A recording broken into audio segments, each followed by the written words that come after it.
ஏற்புரை வழங்குவார்கள்.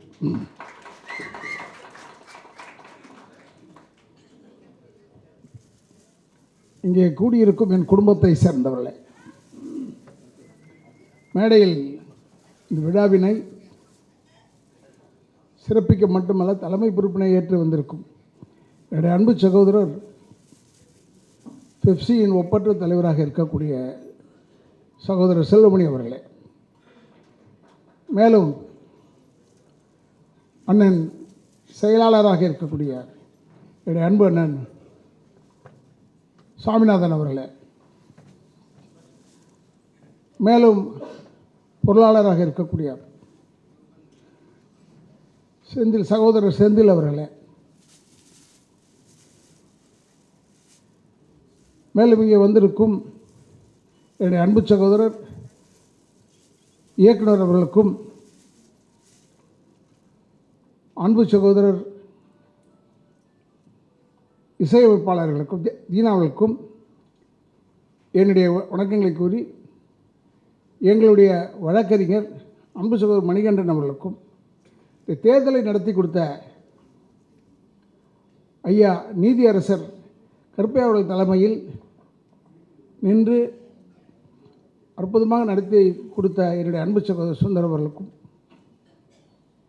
மேலும் உள்ள பத்திரிகையாளர் அன்பர்களுக்கும், என்னை வளர்த்துவிட்ட யூடியூபர்ஸுக்கும், மேலும் உள்ள ஏனைய நண்பர்களுக்கும், பெப்சிலிருந்து வந்திருக்கும் அத்தனை நல்லுள்ளங்களுக்கும், இந்த இடத்தை அளித்திருக்கும் நிர்வாகத்திற்கும் என்னுடைய வணக்கங்களை கூறி,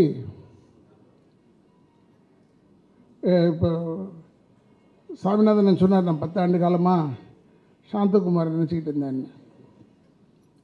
நீங்கள் ஒரு ஆளை தான் நினச்சிக்கிட்டு இருக்கீங்க, நான் 1000 பேரை நினச்சிக்கிட்டு இருக்கேன். ஏன்னா எனக்கு சாந்தகுமார் பேசுகிற பொருள் அல்ல, is a member of dubbing union, அவ்வளோதான். இந்த எண்ணத்தில் இருந்து அவர் இன்சார்ஜ் வரைக்கும் அவர் மேலே பல குற்றங்கள் சொன்னாங்க. ஏதாவது குற்றத்துக்கு நான் ஆக்ஷன் எடுத்துருப்பேன், கேளுங்க, எடுக்க மாட்டேன். யார் மேலேயுமே பொதுவாக எடுக்க மாட்டேன், எடுத்த மாதிரி செய்வேன், ஆனால் எடுக்க மாட்டேன். இதை கேட்ட உடனே நம்ம தப்பு பண்ணலாம் போலன்னு நினச்சிடாதீங்க.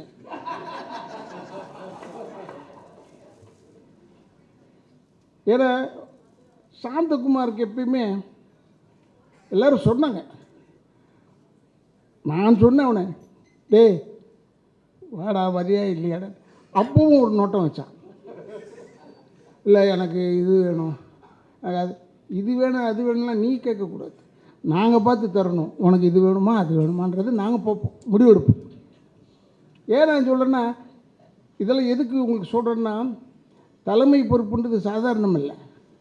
இந்த மாதிரி ஒரு சின்ன சின்ன விஷயங்களில் நம்ம தலையிட்டு இதெல்லாம் செய்யணும். இதெல்லாம் செய்கிறது நம்ம வேலையானா, இப்போ போட்டியின்றி தேர்ந்தெடுக்கப்படாமல் ஒரு போட்டியோடு இருந்திருக்கும். என்னை போன தடவை ஒருத்தர் நான் தலைவர் பதவிக்கு நிற்கும் போது அவரால் நடக்கவே முடியாது, அவரால் வரவே முடியாது யூனியனுக்குன்னு சொல்லிட்டாங்க. ஆனால் நம்ம மக்கள் இருக்காங்கள்ல, அவங்களுக்கு இருக்கிற ஒரு ஞானம் உனக்கு இருக்க வேணாம். நான் நடக்க தான் முடியல, பேச முடியுதில்ல, அதை நம்பி எனக்கு தான் வாக்களித்தாங்க, அப்பவும் ஜெயித்தேன். இது ஏன் நான் சொல்கிறேன்னா, அப்புறம் திருப்பி எல்லாருமே கூப்பிட்டு பேசினேன், என்னை எதிர்த்து பேசினேன், அவங்க கொண்டவங்க என்ன திட்டி எனக்கு இந்த 1.5 கோடி ரூபாய் திருடி இருக்கேன்னு சொன்னாங்கல்ல, 1.5 கோடி இல்லையா, நிறைய பேர் சொல்ல சொல்ல எனக்கு வாக்குகள் அதிகமாகும். ஏன்னா 1.5 கோடி இது ஒரு இடமே அல்ல.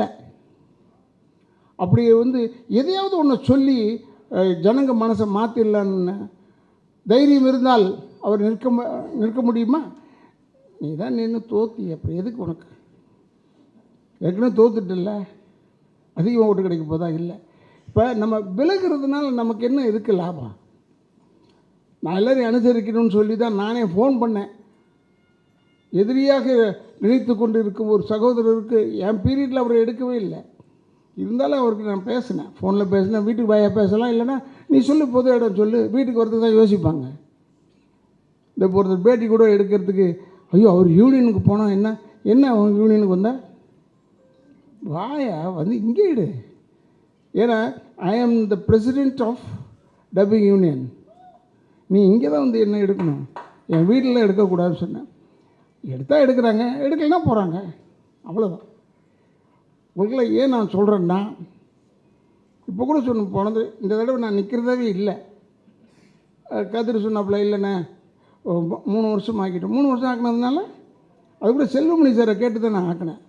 ஏன்னா பெப்சிக்கு ஒட்டி போகணும். நம்ம பெப்சியோட ஒத்து இருந்தால் தான், பெப்சியின் தலைவர் செல்வமணி ஆகிறதாலும் சரி, யாராக இருந்தாலும் சரி, பெப்சியை ஒத்து போக வேண்டும் இந்த யூனியன். 24 யூனியனில் இது ஒரு யூனியன் ஆச்சு, கிராஃப்ட். அதற்காக சொல்கிறேன், நீங்கள் அதெல்லாம் எதிர்த்தெல்லாம் போக முடியாது. இப்போ நமக்கு யாரோ இன்னொரு யூனியன் போட்டிக்கு ஆரம்பித்து உன்னை பேர் வாங்கலாம் முடியாதுடா. எவ்வளோ தடவை தான் சொல்கிறது, டயர்டாகிட்டேன் நான் சொல்லி சொல்லி சொல்லி. சரி வேணாண்டா, இந்த கருமத்தை ஒழிச்சு கட்டுவோன்னு சொல்லிட்டு கதைக்கிட்ட சொன்னேன். நான் வரலையா, தலைவருக்கு வரல, ஒன்றும் வரல, போய் யாராவது எடுத்துங்க. அப்புறம் செல்வமணிகிட்ட கேட்டால் அவர் நிற்கிறேன்னு சொல்லிட்டு, இந்த ரங்கநாதன் மாப்பிள்ளை சும்மா இருக்க மாட்டான், ஃபோன் பண்ணிக்கிட்டே இருப்பான். இல்லை செல்வமணி நிற்கிறாருண்ணா, செல்வமணி நிற்கிறார். ஓட்டு போட வந்தேன், டைரக்டர் யூனியன். எங்கே இருக்கேன், வெளியூரில் இருந்தேன். இதற்காக வந்தேனா இல்லையா? ஏன்னா என்னுடைய கடமை என்னென்னா, நான் என் ஓட்டால் ஜெயிக்கிறாங்க தோக்குறாங்க, அது வேறு. என் ஓட்டு என் மனசாட்சிப்படி போட்டு ஆகணும். என்னுடைய உரிமையை விட்டு கொடுக்க முடியாத. அப்போ கூட சொல்லிட்டு தான் வந்தேன், செல்வமணி சார்கிட்ட சொல்லிட்டு வந்தேன். அந்த மனுஷன் நிற்கிறேன், ஆனால் அவர் போட்டியின்றி தேர்ந்தெடுக்கப்பட்டார் டைரக்டர் யூனியனில். ஆனால் அவர் அங்கேயே நிற்கிறார். ஏன்? 10 பேரை தேர்ந்தெடுத்தால் போதும்னு சொல்கிறாங்க. அந்த 10 பேர் 11ஆவது ஆள் ஒருத்தர் நிற்கிறான். அங்கே வந்தது வேணேன், திருப்பி எல்லோரும் நில்லு. எதுக்கு இது? கடைசியில் ரிசல்ட்டு பார்த்தா என்ன, அவங்க அப்படியே நின்று இருக்கலாம், ஜெயிச்சிருக்கலாம், போயிருந்தா.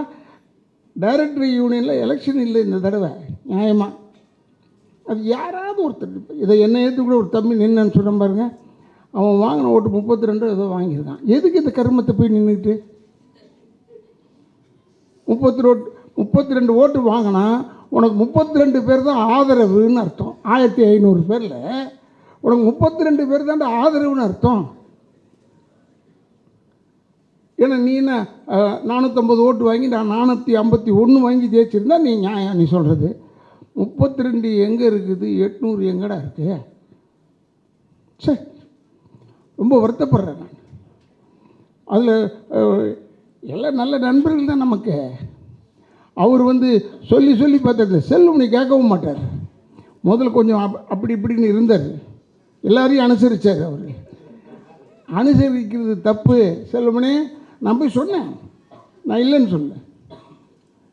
இப்போ அவரே தெரிஞ்சுக்கிட்டு இவங்ககிட்ட என்ன சொன்னாலும் கேட்க மாட்டுறாங்க. அண்ணன் ஆமாம், என்ன செய்ய முடியாது. ரோட்டில் ஒருத்தன் மலம் போயிட்டே இருக்கும்போது வெள்ளரிக்காய் தின்னான். ஒன்று வெள்ளரிக்காய் தின்னு, இல்லைன்னா மலத்தை தின்னு விட. மலம் போயிட்டு இருக்கிறதுக்கு அப்புறமா தின்றான்னா, என் சொந்த வெள்ளரிக்காய் தொட்டு தின்னா நான் என்ன செய்ய முடியும்? அதுக்கு நன்றி கெட்ட பையன். எவ்வளோ உழைச்சிருக்கோம், உங்களுக்கு விலாசம் கொடுத்துருக்கோம், சும்மா அடிக்கிறப்ப சும்மா அடிக்கிறது. இவர் வந்தார், அவரை வச்சு நான் மலேசியா போனேன். யாரை வச்சு மலேசியா வந்தார் சொல்லு? இறந்து போயிட்டான் செல்வராஜ், பாவம். அவன் தலைவராக இருக்கும்போது தான் இவங்கெல்லாம் நீக்கப்பட்டவர்கள். நான் தலைவராக வந்தோன்னு அவங்களெல்லாம் சேர்த்துக்கக்கூடாது. ஏன்னா அவர் எதுக்காக நீக்கினார்னு பார்க்கணும். அதுக்கு ஒரு ப்ராப்பர் வே இருக்குது இவங்களை சேர்க்கறதுக்கு. அதுக்கு ஒத்து வந்தால் எல்லாருமே சேர்ப்போம். நீ 2 வருஷம் இங்கே சந்தா கட்ட மாட்ட, ஆனால் நான் வருவேன் பேசுவேன்னா என்ன அர்த்தம்? அது இந்த தமிழ்நாட்டுக்குள்ளே முடியாது. நீ வெளியே எங்கேயாவது போய் பேசு, அவன் கேட்டான் உன்னை பற்றி கவலைப்பட்டிருந்தா தானே யாருக்காவது. உடனே அவர் கவிஞர் மேலே கோபம். அதனால தான் ராதாரவியை பழிவானார். உன்னை பழி வாங்கி நான் என்னத்தை செய்ய போகிறேன்?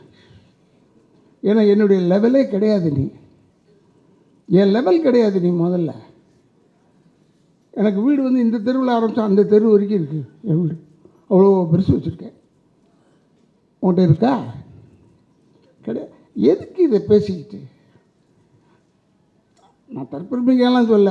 இப்போ கூட சொன்னாங்க ஒரு சினிமாவை விட்டுவிட்டு என்னுடைய இழப்பு வந்து என்ன ஒரு 600 படம் செஞ்சுருப்பேன், அவ்வளோதான். ஏன்னா பிரச்சனைகள் வரும்போது, என்னுடைய உறுப்பினர்களுக்கு பிரச்சனை வரும்போது போய் அங்கே போய் உட்காந்து பேசும்போது சப்ஜெக்டை விட்டுடுறாங்க. சப்ஜெக்ட் வந்து அந்த தயாரிப்பாளர் யாரோ ஒருத்தர், அவர் பணம் கொடுக்கல இவருக்கு, எங்கள் ஆளுக்கு.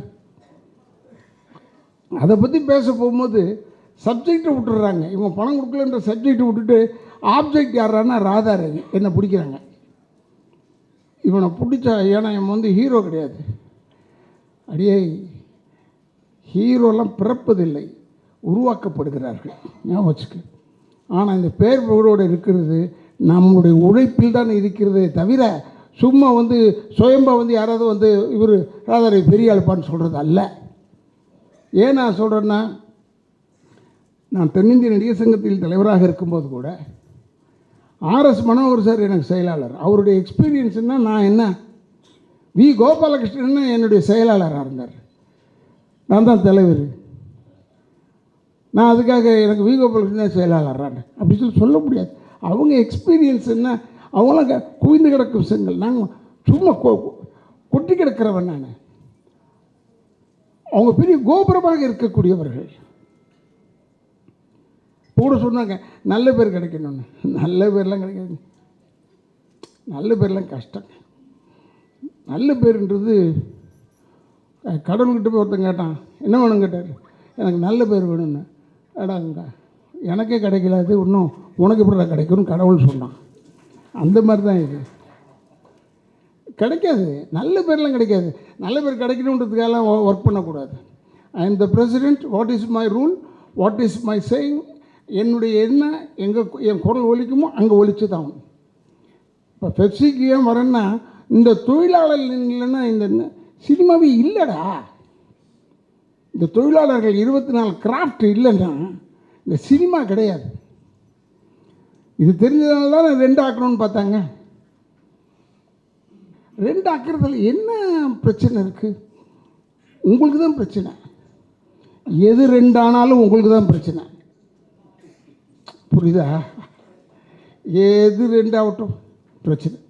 பிரச்சனை இல்லாமல் கூப்பிட்டுட்டு போகிறான் பார், அவன் தான் புத்திசாலி, அதை பாராட்டணும். எனக்கு ஒருத்தர் இதில் சொல்லியிருக்காரு, டிவியில் சொல்லியிருக்காரு, ராதாரவி அப்பாவுக்கு 6 பொண்டாட்டி. உடனே நான் அவரை கூப்பிட்டு கேட்டேன், ஏன்பா 6 பொண்டாட்டி உங்கள்கிட்ட வந்து பிரச்சனை பண்ணாங்களா? ஏங்க எம்ஆர் ராதா என்னை வச்சுருந்தாருன்னு சொன்னாங்க. எல்லாரையும் வசதியாக வச்சார், எல்லாருக்கும் நல்லபடியாக இருந்தார், எல்லாருக்கும் குழந்தைய கொடுத்தாரு. அவர் ஆம்பளை விட்டுடுன்னு சொன்னேன். இதை தான் நான் சொன்னேன். ராதாரவி கோவப்பட்டு பேசுகிறார், இதை சொன்னால் கோவப்பட்டு பேச, நீ சொன்னால். அப்புறம் சொன்னாருங்க, இல்லை நான் உங்களை பற்றி நான் நல்லா தானே சொல்லியிருக்கேன், என்னை பற்றி நீ நல்லது சொன்னால் கெட்டது சொன்ன பற்றி கவலை இல்லை. இல்லை இவர் ஒரே பொண்டாட்டியோட வேலை, அதான் உனக்கு, எனக்கு அதுதான் தெரியும், உனக்கு விட்டுடு.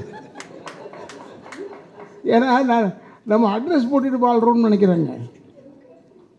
நான் உங்களுக்கு என்ன சொல்கிறேன்னா, எல்லாத்துலேயே இறங்கி பார்க்கணும். வாழ்க்கையில் வந்து நடக்கவும் தெரிய வேண்டும், காரில் போகவும் தெரிந்து கொள்ள வேண்டும்.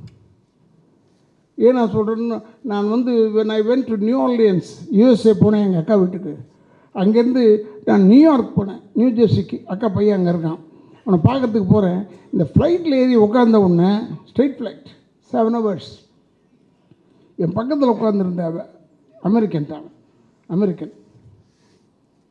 அவன் அப்படியே தடவுறான் தடவுறான் தடவுறான் தடவுறான். என்னடா தடவுறான்னு பார்த்தா பெல்ட்டு போடுறதுக்கு தெரியல. நம்ம இங்கே பேசிக்கிட்டு இருக்கோம், அமெரிக்கர்கள்லாம் ராக்கெட்டே விட்றாங்க, இங்கே பெல்ட்டு போடுறதுக்கே ஒருத்தருக்கு தெரியல. அதனால் நீ தோற்றத்தை பார்த்தால ஏமாந்துடாதீங்க. நான் போய் கற்றுக் கொடுத்தேன், யோ பெல்ட்டு தானே இப்படி சொருவியா, குத்துனா முடிஞ்சு போச்சு, பெல்ட்டு போட்ட மாதிரி அர்த்தம். குத்துணுன்னு டடக்கு பிடிச்சிச்சு. Very good, you done a very good job சொல்லிவிட்டு அவன் சொன்னது இன்னும் தான் எனக்கு shock. This the first time I am coming by flight. ஆடாங்க இவ்வளோ பேர் இருக்கீங்களா அமெரிக்காவில்? இவங்களை பற்றி இங்கே பெருமையாக வேறு பேசிக்கிட்டு இருக்கோம் நம்ம. அவன் ஃபஸ்ட்டு டைம் பிளெயின்லேயே வரான். நான் சொன்னேன், எனக்கு வந்து 5வது பாஸ்போர்ட் அது. அப்புறம் பாஸ்போர்ட்டும் தீர்த்து போகுது. அப்போ எவ்வளோ வாட்டி பிளெயின்லாம் பிரயாணம் பண்ணியிருப்பான். இவன் ஃபஸ்ட் டைம் பிரயாணம் பண்ணுறான். நம்ம தான் இங்கே உட்காந்துக்கிட்டு அமெரிக்கர்கள் அவர்கள் அவ்வளோ நல்லவர்கள் வல்லவர்கள்லாம் சொல்கிறோம். அதெல்லாம் ஒன்றுமே கிடையாது. நம்ம தான் நல்லவர்கள் வல்லவர்கள், எல்லாமே நம்ம தான். ஒரே ஒரு இடத்துல நான் போய் சொல்லுவேன். ஒரே ஒரு இடத்துல அதுவே ஒரு பொய். ஒரே ஒரு இடத்துலன்னு சொல்லிட்டேன். நிறைய இடத்துல போய் சொல்லுவேன். இந்த எடி மர்ஃபின்னு இருக்கான்ல, கம்மிங் டு அமெரிக்காவோ ஏதோ ஒரு படம் நடித்தான். அப்போ நான் I was in Los Angeles. இப்போ பற்றிக்கிட்டு எரியுதுன்னு சொன்னாங்க. லாஸ் ஏஞ்சலஸ் போயிட்டு அந்த ஹாலிவுட் அவென்யூ ரோட்டில் நடந்து போயிட்டுருந்தேன். அப்போ போகும்போது இங்கே தான் சிஸ்டர் ஆக்ட் படம் எடுத்தாங்க. ஹூபி கோல்பர்க் நடித்த படம் சிஸ்டர் ஆக்ட். ஓ அப்படியா? நான் அங்கே டூரிஸ்ட் தானே, எனக்கு கை காமிச்சிட்டே போனான். டப்பிங் ஒரு ஸ்டுடியோ காமிச்சான். நம்ம புத்தி செமடம் புத்தி காலில் இது தக்கையிலேன்னு நம்ம புத்தி போகாது. ஸ்டுடியோன்னு ஒன்று, என்ன ஸ்டுடியோ இதுன்னு கேட்டேன். இல்லைங்க டப்பிங் ஸ்டுடியோ. சரி உள்ளே போய் பார்ப்போம். நம்ம இது மாதிரி பெரிய கிராண்டாக இருக்குமான்னு பார்த்தா குப்பையாக இருந்தது தேட்டர். அங்கே பார்த்தா எடி மர்ஃபி பேசிகிட்டு இருக்கான், கார்ட்டூனுக்கு பேசுகிறான். அப்போ நான் போனேன், கார்டு கொடுத்தேன். டப்பிங் யூனியன் கார்டு தான். கொடுத்த உடனே, ஓ பிரசிடெண்ட்டே வந்திருக்காரா, வர சொல்ல வந்தான். நான் அவரோட உட்காந்து பேசினேன் எடி மர்ஃபியோட. என்ன சார் செய்வீங்க? இந்த கார்ட்டூனுக்கு பேசி அதனுடைய சம்பளத்தை அப்படியே கேன்சர் இன்ஸ்டியூட்டுக்கு தரான். அப்படியே கேன்சர் இன்ஸ்டியூட். ஓ எவ்வளோ சார் படம்னு கேட்டேன். நம்ம ஊர் காசுக்கு 16 கோடியோ 20 கோடியோ சொன்னான் அவன் சம்பளம். அப்போ டப்புன்னு திருப்பி நீங்களாம் என்ன சம்பளம் தருவீங்கன்னு கேட்டான். உழுந்தது இடி எனக்கு. என்னடா சரி, யோசிக்கவே இல்லை. முகம்லாம் சுருக்கில் கொள்ளலை. இங்கே தான் யோசித்தேன், அங்கெல்லாம் யோசிக்கவே இல்லை. எங்கள் சம்பளம் வந்து மினிமம் ஆஃப் $1 lakh. 1500 ரூபா வாங்கிறதுக்கு இங்கே படுற பாடு ஒன்றும் இல்லை. காலண்ண சொல்லுவார், 50 ரூபா தம்பி எங்களுக்கெல்லாம். அப்போ டப்பிங் பேசினேன், நீ வந்து தான் தம்பி மேலே ஏற்றி விட்டீங்க. ஏன்னா பிட் வாய்ஸ் இருக்குது, இங்கே எல்லாமே இருக்குது, குரூப் இருக்குது. குரூப்பில் ஐயோ அம்மான்னு கத்துறதுக்கு என்னடா இருக்கு? ஏன்னா நம்ம ஆட்களுக்குள்ள ஒரு ஒற்றுமை இல்லாத விஷயம் என்னென்னா,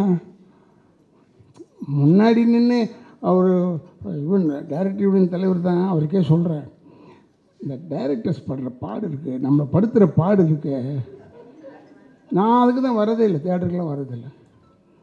அவங்க இல்லை, எங்களுக்கு வந்து ஒரு நல்ல ஒரு அற்புதமான வாய்ஸ், ஸ்ட்ராங் வாய்ஸாக ஃப்ரண்ட்டில் போடுங்க.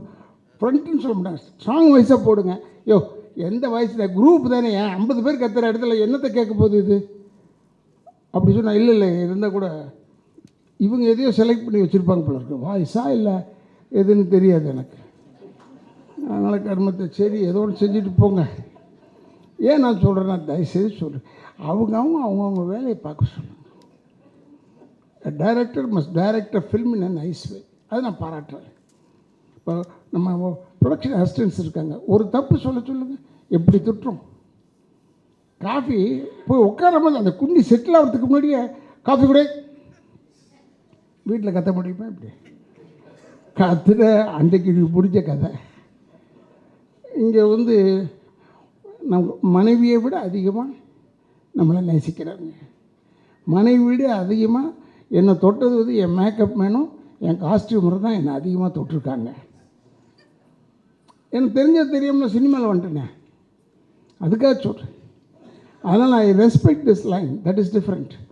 எனக்கு வந்து இன்றைக்கி நான் வீட்டில் சாப்பிட்றேன்னா, ஒரு வேளை சாப்பிட்றேன்னா அதுக்கு சினிமா தான் முக்கிய காரணம். அப்புறம் ஏங்க அப்படி இருந்துட்டு சினிமாக்காரனை திட்டுறீங்கன்னா, இருக்கிறத சொல்லும் போது திட்டுறதா தெரியுது. ஏன்னா நமக்கு இது இல்லைன்னு தெரிவது இந்த பக்கம் வரக்கூடாது. இப்போ பார்த்திங்கன்னா நிறைய நடிகர்கள் வந்துட்டாங்கன்னு சொல்கிறாங்க. வரட்டும், நிறைய நடிகர்கள் வந்தால் தானே நல்லது. எனக்கு வயசு 72 ஆச்சு. ஏறத்தால் அப்படியே போயிட்டே இருக்கேன். I am going towards my hitting the கிரேவ்க்கு அந்த வார்த்தைக்கு போகிறேன். 72 வயசு ஆச்சு, வரட்டும். நான் வரும்போது 21 வயசு சினிமாவுக்கு. அப்போ இளமையாக இருக்கும் போது என்ன செஞ்சாங்க, அந்த குடும்பத்துக்கு அந்த ஆளை கெடு, நீயே கெடுன்னு என்ன சொன்னான். அப்போ நான் நல்லா கெடுக்கிறேன்னு சொல்லிட்டு என்னை செலக்ட் பண்ணாங்க. அப்புறமா அப்படி கொஞ்சம் வயசாகிற விட 3 பேராக சேர்ந்து கெடுங்கன்னு சொல்லிட்டேன். ஏன்னா ஒரே ஆள் மூச்சு வாங்குதுடா, முடியலடா என்னால். இப்போ என்னென்னா 72 வயசு, உட்காந்த இடத்துல இருந்து டேய் அந்த குடும்பத்தை கெடு, அந்த ஆளை கெடு. ஆனால் அந்த கெடுன்ற வார்த்தை தான் நமக்கு கொடுத்துருக்கான். அதுக்கு என்ன செய்ய முடியும்? நான் சொல்லியிருக்கேன் பேட்டியில், என்னை முதல் தமிழ் படம் கொடுத்த கேவி சார் அவர்கள், அவர் என்னை கூப்பிட்டு, டே என்னடா உன்னை ஹீரோ ஆக்கலான்னு பார்க்குறேன், நீ என்னடா வில்லன் செய்கிறேன்னு சொல்லு. இல்லை சார், என் கண் ஏதோ வில்லன் மாதிரி இருக்குன்னு எல்லாரும் சொல்கிறாங்க, அதுக்காக. இல்லை இல்லை இல்லை, நீ காமெடி நல்லா பண்ணுவேன். அவரு கண்டுபிடிச்சார், நான் காமெடி உண்மையிலே நல்லா பண்ணுவேன். அச்சமில்லை இல்லை ஒரு ரேடியோ இன்ஜினியர் ஒர்க் பண்ணுவேன். அதில் இப்போ பேர் சொல்கிறதும் தப்பாக தெரியுது, ஏன்னா அந்த பேரில் 3 படம் வந்துருச்சியா. இப்போ கேட்குறாங்களா என்னன்னு தெரியல, ரைட்ஸ் இருக்கா என்னன்னு தெரியல, எனக்கு தெரியாது அதெல்லாம். நான் எனக்கு கூப்பிட்டு ரேடியோ இன்ஜினியர் ஒர்க் கொடுத்தேன். அதுக்கப்புறம் தான் குரு சிஷியனே புக் பண்ணாங்க. என்ன படம்?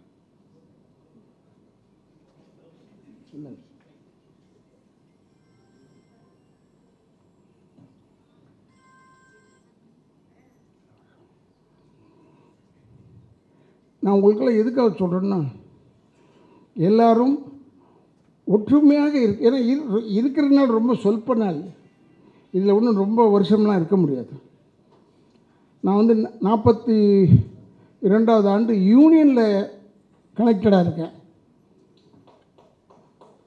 ஆனால் 52 வருஷமாச்சு நான் சினிமாவுக்கு வந்து.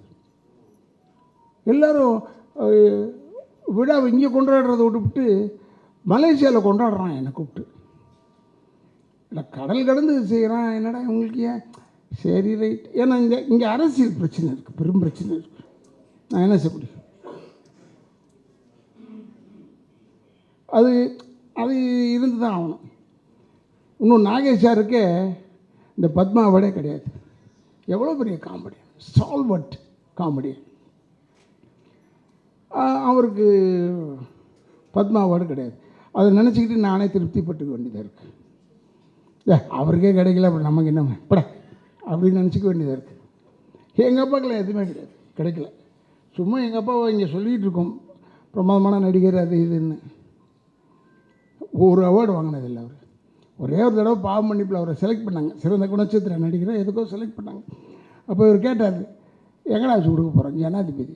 யாரா அவன் ஜனாதிபதி? தமிழ் தெரியுமா அவனுக்குன்னு கேட்டார். தெரியாதுங்க. அப்புறம் அவன் தமிழ் தெரியாதவன் என் படத்தை பார்த்துட்டு என்ன எப்படி நல்ல நடிகன்னு சொல்லுவான் அவன். அதனால் இது வேணாம், ரிஜெக்ட் பண்ணுன்னு சொன்னார். அதோட வேல்யூஸ் தெரியுதா தெரியலையான்னு எனக்கு தெரியல. எங்கள் அப்பா வேணான்னு சொன்னார். உங்களுக்கு ஏன் நான் சொல்கிறேன்னா, தேடி வருங்க எதுவுமே, பெருமைகள் அருமை பெருமைகள் தேடி வரும். செல்வமணி அவர்கள் ரொம்ப அற்புதமாக சொன்னார்.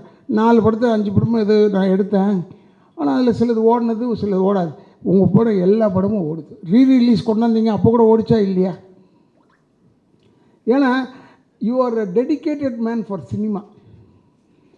சினிமாவுக்கு ரொம்ப டெடிக்கேஷன் உள்ள ஆளுங்க இருக்கணும். ரொம்ப லைட் ஹார்ட்டடாக எடுத்துக்கிட்டு இருக்கிறது நடிகர்கள் இருக்கலாம். ஒரு இளவரசன் வந்திருக்காரா? எங்கே இருக்காரு? மேலே கூப்பிடிய அவரை. ஐயா இளவரசன் அவர்களே கூப்பிட்டா தான் மேலே. ஓ எல்லோரும் பார்க்கணுன்றதுக்காகவா? சரி வாங்க வாங்க வாங்க. இது முதல்ல சொல்லி தொலைஞ்சிருக்கலாமே, அப்படியே ஒளியை வச்சுட்டு இப்படி பார்த்துட்டு வாங்க வாங்க.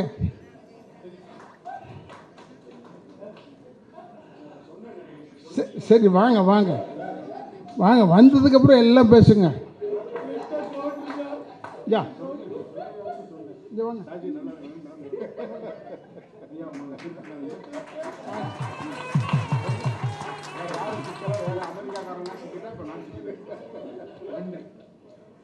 இளவரசர் எனக்கு போய் நான் ரொம்ப லவ் பண்ணுவேன். ஏன்னா அவர் நல்ல கேமராமேனு. அவர் தொழிலை விட்டுட்டு எப்படி ஏன் நான் இதுக்கு வந்தாருன்னு அப்படிலாம் நினச்சேன். ஆனால் அதில் சுபம் இருக்க மாட்டார். இப்போ நடிக்க வந்துட்டார். நடிப்பில் பார்த்தீங்கன்னா எல்லா பிக்சர்லையும் நடிக்கிறார். இப்போ அதுவும் எல்லா படத்துலையும் நடிக்கிறார். ஏன்னா யதார்த்தமாக பேசக்கூடியவர்கள். ஆனால் நான் அவரோட நடிக்கும் போது நான் அவர்கிட்ட சொன்னேன், ஒரு வாட்டி சொன்னேன், ஞாபகம் இருக்கான்னு தெரியல. அவர்கிட்ட சொன்னேன், உங்கள் வேலையை பாருங்கள், நீங்கள் எதுக்கு இது போயிட்டு அங்கேருந்து உட்காந்துட்டு இல்லை இந்த ஆங்கிளில் வச்சது தப்பு, இதுதான் கேமராமேனு. ஆனால் அருமையான ஒரு அற்புதமான நடிகர். நமக்கு தமிழுக்கு கிடைச்ச பெரிய வரப்பிரசாதம் இல்லையா? இதெல்லாம் அவங்களெல்லாம் உயர்த்தணும், இன்னும் நல்லா பேசணும். அவருக்கு எனக்கும் அவரை ஒரே தகராறு, அரசியலில் தான் தகராறு வரும் இல்லை? நீங்கள் மேலே இருக்கிறது தானே? எனக்கு அவருக்கு கொஞ்சம் மிஸ் அண்டர்ஸ்டாண்டிங் வரும். அதை பற்றி ஒன்றும் தப்பு இல்லை. But nice man. இப்போ அவர் ஏன் மேடை கூப்பிட்டுன்னா சொன்னார், இளவரசுன்னு சொன்னோன்னு ஃபஸ்ட்டு வார்த்தை என்ன சொன்னேன், கூப்பிட்றேன் எனக்கு தெரியும். ஏன்னா is a worth man sitting here. ஒர்த்தாக இருக்கணும். எல்லா விஷயமும் தெரிஞ்சவர். நான் எல்லா இடத்துலையும் வேறு இளவரசுன்னு வேறு பேரை சொல்கிறேன். அதுக்காக சொல்கிறேன். ஏன்னா ஒரு பெரிய நடிகரை பற்றி பேசும்போது நான் யாரை பற்றியும் பயப்படுறதில்லை, ஒன்றும் இல்லை. உட்காருங்க, சரி உட்காருங்க. நான் சொல்லலைங்க. அவர் சொன்னது நானும் இவரும் தான் கேட்டோம், வேறு யாரும் கேட்கல அப்படின்னு எப்போ பார் சொல்லுவேன். நானும் இளவரசி இருந்தோம், இப்படி ஆச்சு. ஏன்னா நாளைக்கு ஏதாவது நாங்கள் இல்லைன்னு சொல்லிட்டோன்னா அவன் அந்தால் சொன்னதை நம்புவீங்க ஒழிய நான் சொன்னதை நம்ப மாட்டீங்க. அதுக்காக தான் இளவரசரை வச்சுக்கிட்டேன் கூட. ஏன்னா ஒரு நல்லவனையும் கூட வச்சுக்கோ. நான் வெறும் வல்லவன், அவ்வளோதான். நான் நல்லவன் இல்லை. ஆனால் அவர் நல்லவர், வல்லவர், எல்லாம் உண்டு அவருக்கு. அதனால் அவர் கூப்பிட்டு சொன்னேன். அப்போ அவர் சொன்னார், அவர்கிட்ட கேட்டுட்டா சிரிச்சுக்கிட்டே ஆமாங்கன்னு சொல்லுவார். எனக்கு அது ரொம்ப பிடிச்ச விஷயம். ஒரு விஷயம் இருக்குது, அது நான் சொல்லலை. அவர் சொல்லிட்டார் வேணாம், சொல்ல வேணான்னு. நான் சொல்ல மாட்டேன், பட் மற்ற இடத்துல சொல்லிட்டேன் நான். இல்லை இது நீங்கள் என்னுடைய பேட்டியெல்லாம் பார்த்தீங்கன்னா எதுலையாவது சொல்லியிருப்பேன். அதுக்காக நீங்கள் இது இப்போ சொல்லாமே கேட்குறீங்களே, அவங்களுக்கு சொல்கிறேன். நீங்கள் போய் பாரு, வேலை மெனக்கிட்டுக்கு போய் பாரு. இந்த பஸ் ஸ்டாப் வர வரைக்கும் இப்படி செல்லை பார்க்குறது, பஸ் ஸ்டாப் இறங்கி போகிறது இருக்கக்கூடாது. செல்லில் வர விஷயத்தை முழுசாக பாரு. சிலது உண்மை இருக்கும், சிலது பொய் இருக்கும். கொஞ்சம் மிர்ச்சி மசாலா சேர்த்தா தானே நல்லாயிருக்கும் என்று சொல்லி இப்போ இளவரசெல்லாம் வந்ததுக்கு என்னுடைய நன்றியை சொல்லி, எப்போ அவர் பேச வைக்கிறதா இல்லையா? இளவரசன் சார் பேச வைக்கலாமா? சகோதரர் இப்போ என்னுடைய நன்றியை தெரிவித்து, யாரும் என்னை சிரமம் பண்ணல. பட் இருந்தால் கூட நியாயம் இல்லை, அவரை உட்கார வச்சுட்டு நம்ம பேசிகிட்டு இருக்கக்கூடாது. அழைத்து விட்டோம். அவரும் ஒரு பெரிய ஒரு யூனியனில் இருப்பவர், unionist. Is a very good man, very good heart. இப்போ இளவரசர் பாராட்டி பேசுவார்.